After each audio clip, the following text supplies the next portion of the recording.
All right, welcome back, everyone. It's Lach and Raph here. As always, we're on a mission to dramatically improve the health and fitness of Australia's business executives and leaders, which is why today we are going to be talking about training intensity and why it's so important, which I think is one of the missing links for people that primarily train by themselves. And I think that the big difference they notice is when they get into a group environment.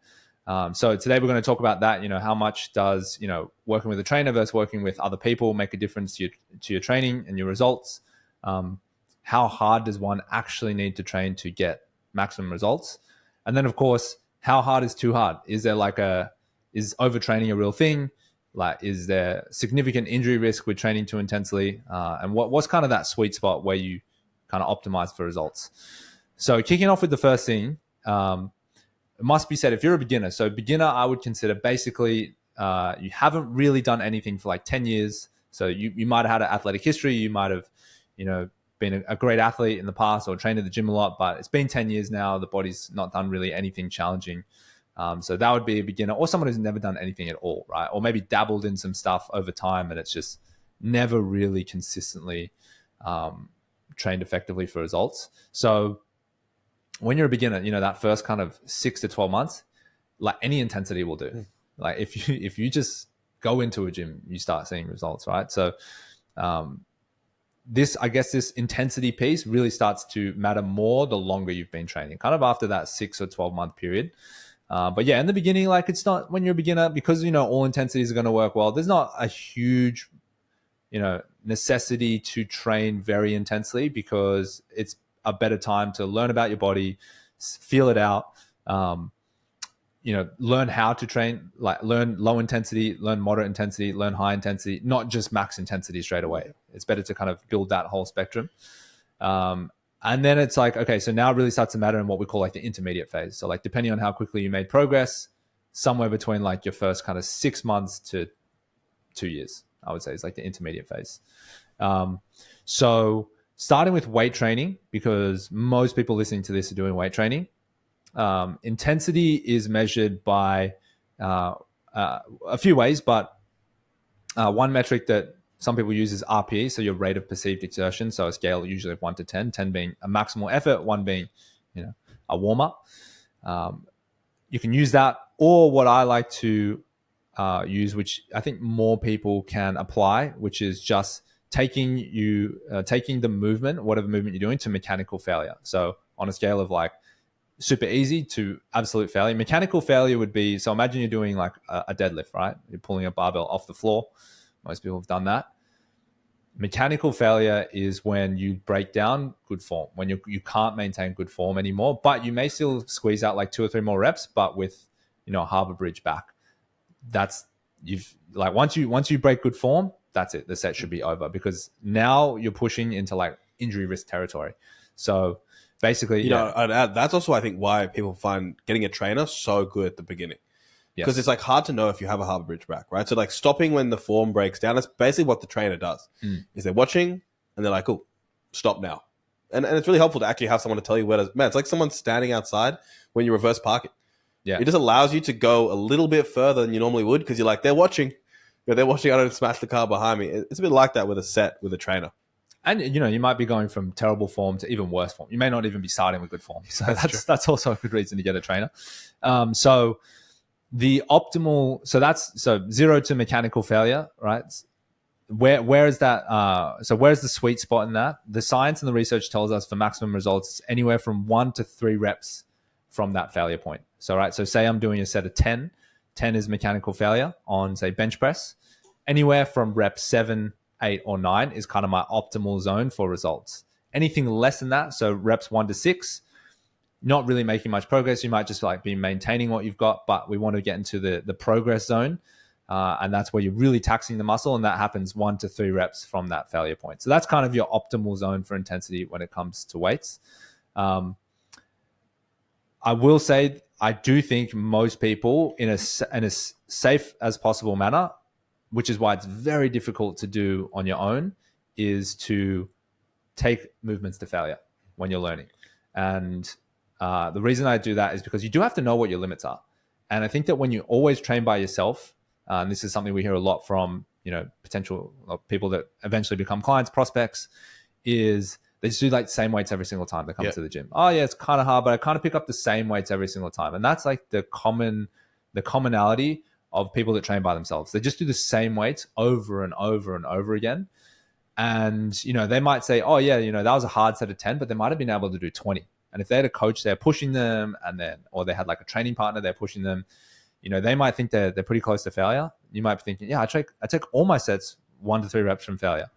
The reality is you could be at 50%. Yeah. It could be halfway. And so to really know, you kind of safely have to kind of really push up to that failure point. And that's why it's helpful to have like a good training partner, a coach, a group environment to know where your limits are, because this rule doesn't apply if you don't know where the failure point is. And that's like really the most important thing to learn. And that's really like important as an intermediate to establish.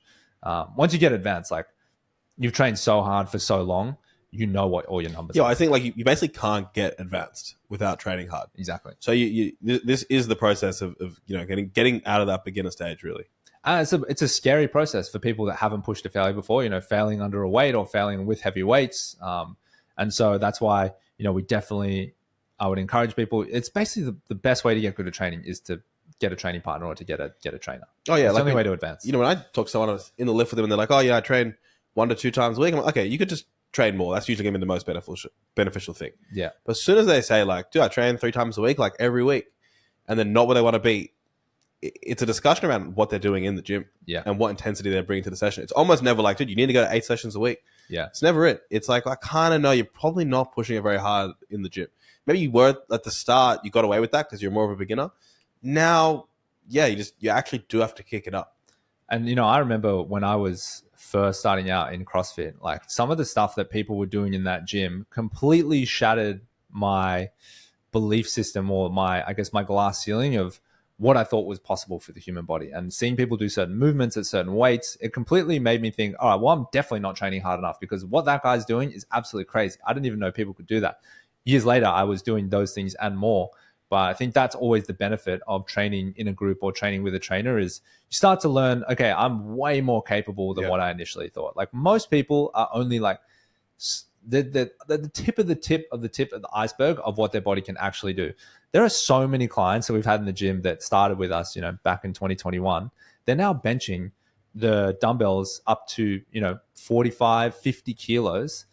Like 50 in each hand. Yeah. This is this is just, people that sit at a desk, work in an office, have families, in their 40s, 50s, started out on 15 kilos each hand. And now they're doing, when I see the results coming in, they're just basically as strong as me now. And it's like, it's crazy. And it's just because there's just no way on their own they would have ever thought that's possible, number one. And number two, they're never doing a program or they're training intensely enough where they feel safe to be able to push up to those numbers. Yeah, I mean, if you are short on time, you should love the idea of intensity. Because basically, like, an easy set of 10 and a really hard set of 10 takes the same amount of time. We're not asking for any amount of time. If you're like, hey, I don't have much time to exercise, intensity is the ticket you have to continue to get results. Yeah. And so the thing that I love about the environment we created at Locker Room is that obviously you have the benefit of a trainer, but then you also have the benefit of the group environment, which is like a little bit what's missed in just personal training, is that like, obviously you have the coach watching you, but then you have, your peers in the gym, your community in the gym, that's also showing you what's possible for people that have been there longer. And you're like, oh, wow, they're very similar to me. I didn't know they could do that. And you speak to them, and they're like pushing harder and they're getting these numbers. And they're like, man, when I first came in, I could only do this. And that's inspiring as well. So I think the environment makes such a big difference to people's progress. It just like can't be overstated. So last thing is training in, like, can you train too much, right? Is overtraining like an actual thing? So overtraining does exist. I've been there maybe once or twice in my life, and I was training very hard. Yep. You were too. Some symptoms of overtraining. So if you have never had these symptoms or some of these signs, or all of them, or pick and choose them and add them together, whatever you want to do. If you haven't had them, you're definitely not anywhere near overtraining. So overtraining, first one's called tired but wired. Like, you're exhausted, but the minute you go to lie down and sleep, you can't sleep. You're like awake. It's a very awful feeling, because like, you need rest, but you just can't sleep. You're getting weaker. So like, you're coming into the gym and pretty much all your lifts are going down consistently. Not like, oh, my bench press went down, but my squat's improving. Yeah. Like, every lift is going down. You have unexplained indigestion or reflux. It's not like a certain food that you know you're intolerant to. It's like you're eating foods and you've got like heartburn and you feel like you feel a bit sick every single time. That's an awful feeling. And then another one is like you have no libido. And I've had all of these at the same time. It's terrible. Overtraining is pretty hard to achieve. It's harder, but it's very hard. I would say, we love intensity because usually you get this, which we've had, from doing too much overall. Not necessarily going too hard on a set. Yes. No one's like, dude, I thought I was going to get 6. I got 10. And I lost all my libido. I lost my libido. I got weaker. Like, no, it's not how it happens. How it actually happens is like, I'm getting 6 to 7 hours of sleep every night because I'm pretty stressed. I'm like working really hard. I got a business. I got this. And then I also picked up cycling. So I'm cycling 3 hours. I start at 4 a.m. in the morning. I'm trying to keep my weights routine up as well. And it's like, yeah, you're doing like 25 hours of training per week.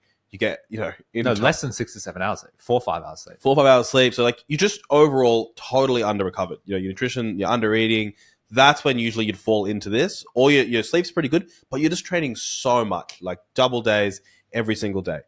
It's typically not from training hard in the gym. Yeah. So basically, summary of that is you don't have to worry about overtraining. And in summary, to optimize training intensity, every set that you do when it comes to weights, you want to be training at least 1 to 3 reps from failure, mechanical failure. Once you kind of get out of that beginner stage, that first 6 to 12 months, intensity matters more. So you really want to start pushing. And then you want to learn in that intermediate phase in a very safe way with a trainer what failure actually is on your reps. So learning that.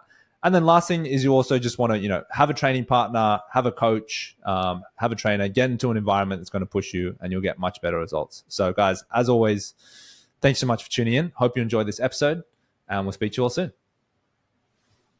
Thank you for tuning in to today's episode. If you want to get the information in this episode and more, you can download the 30-day health optimization blueprint, which is all the tools and tactics that we use with our clients every day for 30 days. We'll deliver you an email in your inbox. Just head to lockerroomgym.com/blueprint to get the emails.